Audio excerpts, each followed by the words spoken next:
Ustadz, tolong sedikit jelaskan tentang sholat jamak, jarak dan lain-lain. Baik, sedikit aja ya. Jamak artinya menggabungkan dua hal dikerjakan dalam satu waktu. Contoh, sebentar lagi kita akan sholat zuhur. Setelah zuhur ada waktu asar, maka ada jamak menggabungkan zuhur dengan asar. Jika saya gabungkan asar ke zuhur, dikerjakan di waktu zuhur, maka diawalkan. Dalam bahasa Arab, awal itu takdim, didahulukan. Maka jamak takdim. Jika saya ingin kerjakan zuhurnya di asar karena pertimbangan tertentu, maka diakhirkan. Jamaknya disebut jamak takhir. Sampai sini dulu, jelas dipahami? Jelas. Yang dijama itu waktunya yang paling berdekatan. Jika sudah mendekat kepada yang satu, tidak bisa dijama dengan yang lain. Contoh, zuhur dekatnya ke apa? Asar. Ya kan? Maka zuhur pasangan jamanya asar. Karena asar sudah dengan zuhur, maka asar tidak boleh dengan maghrib. Jelas? Maka maghrib dekatnya kemana? Isya. Maka maghrib boleh dijama dengan isya, baik takdim ataupun takhir. Subuh bagaimana? Subuh itu menyendiri. Karena itu jauh ke isya, jauh ke zuhur. Ya, jadi nggak bisa dijama. Saya pengen jamak subuh dah sekalian tahajud ntar gitu kan? Nah, bisa. Ya, ada saya di pesantren pernah begitu, si fulan tahajud bangun, masya Allah, si bilang kawan ini soleh luar biasa bangun gini. Jumat tuh. Terus selesai kita pulang dari masjid, nih kawan perasaan tadi posisi tidurnya begini juga gitu habis tahajud. Saya tanya, ya Mas fulan gitu kan? Antum udah bangun? Udah sholat subuh belum? Adi ini gimana? Udah saya jamu mata tahajud tadi katanya. Waduh, kelampau soleh kawan ini. Jadi, ini subuh nggak bisa dijama karena itu jaraknya jauh ke isya, jauh ke zuhur. Jelas sampai sini? Baik. Untuk kondisi menjama ini ada dua kondisi. Satu kondisi yang disebut masafah, jarak yang terjadi dalam perjalanan. Mau menempuh perjalanan, jaraknya cukup jauh. Jarak ini dulu jauh itu diukurnya dengan batasan farsah. Ukuran batasan jarak, kurang lebih 3 farsah. Kalau di kilometerkan kurang lebih 80 atau 82 kilometer lah untuk sekarang.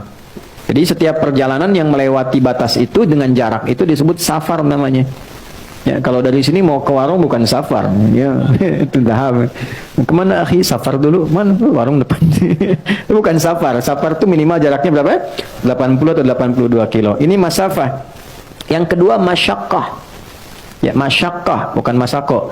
Masyaqqah. Masyaqqah itu kondisi yang menyulitkan menunaikan sholat sekalipun tidak dalam perjalanan. Anda profesi dokter akan mengambil tindakan. Tindakan ini operasi dilakukan dari jam 1 sampai menjelang maghrib. Oke, sampai jam 6 misalnya. Baik, maka kita kan tidak safar. Tindakan dilakukan. Ini akan melewati asar. Maka kedepankan asar, tunaikan pada waktu zuhur. Jelas? Walaupun tidak ada safar. Ya, tidak boleh nanti misalnya saya pamit dulu nih waktu operasi. Begitu dibuka, jantung dibuka, Allahu Akbar, bentar ya, adzan dulu, salat dulu, ntar balik lagi. Nah, itu nggak boleh. Ya, jadi itu yang disebut masyaqqah. Nah, ada yang kemudian menganalisis ulama, jarak itu pun harus dilihat masyaqqahnya juga. Karena dulu 80 kilo pakai unta. Kan? Atau jalan kaki. Unta kecepatan berapa? Standar rata-rata itu paling cepat dan 60-70. Ya, biasanya 30. Kalau santai banget 10-20. Gitu kan? Nah, nyampainya kapan? Antum dari sini mau ke Bandung pakai unta. Gitu kan? Nyampainya kapan? Gitu kan? Tapi kalau Anda gunakan kendaraan kan bisa lebih cepat. Maka kadang-kadang tiba lebih cepat dari sebelum waktunya. Maka ada ulama yang melihat tetap masyaqqah itu didahulukan daripada masafah. Jadi kalaupun jaraknya ada, tapi masyaqqahnya tidak mendukung, ya tetap yang didahulukan adalah kadar kesulitannya. Tapi ada ulama yang tekstual, yang penting jarak, kalau sudah terpenuhi ya sudah, hadiah dari Allah.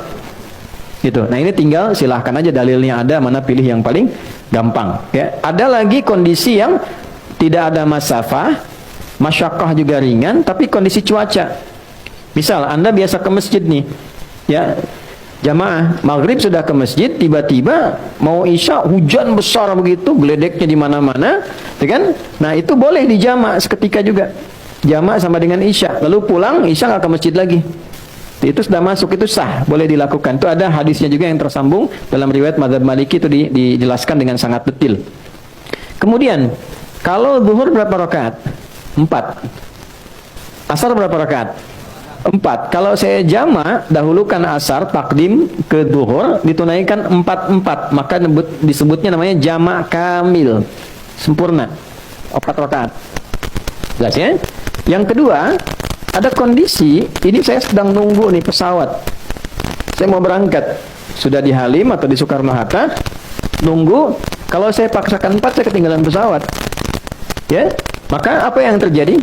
Ya, wa idza darabtum fil ardi falaysa 'alaikum junahun an taqsuru minas shalah. Quran surah keempat ayat 101. Tidak ada salahnya kalau engkau khawatir dalam perjalanan engkau mengkosor. Kosor itu mengurangi, memotong. Ya, dikurangi itu jumlahnya mesti genap, harus selalu genap. Jadi yang ganjil nggak bisa dipotong, dibagi 2. Ya, zuhur jumlahnya berapa? 4. Bagi 2 berapa? 2. Hasilnya harus genap, paling minimal 2. Boleh. Ya, maghrib berapa rakaat? 3. Bisa nggak dibagi 2? Tidak bisa. Jadi nggak bisa dikosor maghrib, nggak ada 1,5. Oke, subuh berapa?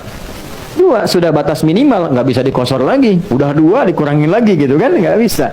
Ya, dan akhirnya pun jadi ganjil 1 kan? Maka jumlahnya yang bisa dikosor cuma 3 waktu, zuhur, asar, dan isya. Nah, kosor itu ada yang sifatnya tunggal, ada yang sifatnya jama'. Misal, saya mau kosor nih, zuhurnya karena perjalanan, tapi saya nyampe Semarangnya bahkan sebelum asar. Maka saya nggak jama', kosor aja zuhur. Nyampe di Semarang saya sholat asar. Kalau saya mau tinggal mukim, jelas? Nah, tapi kalau saya kondisinya memang di sana juga kegiatan, aktivitas, maka saya kerjakan sudah berangkat ke bandara, saya kosor, saya jama' dan kosor. Gabungkan asar ke zuhur, masing-masing tunaikan 2 rakaat. Saya hadir di sini mengajar, saya kan lagi pergi nih, safar, jalan. Di sini saya ikut dengan Anda mukim tinggal di sini. Maka zuhur saya jadi imam misalnya, saya tunaikan zuhur 4 rakaat, saya kosor asarnya 2. Itu namanya jama' kamil dan kosor. Ya, kamilnya untuk yang zuhur, kosornya untuk yang asar. Paham sampai sini? Paham ya? Nah, apalagi misalnya nanti karena permintaannya sedikit. Ustaz, tolong sedikit jelaskan. Nah, itu yang sedikit sudah saya sampaikan.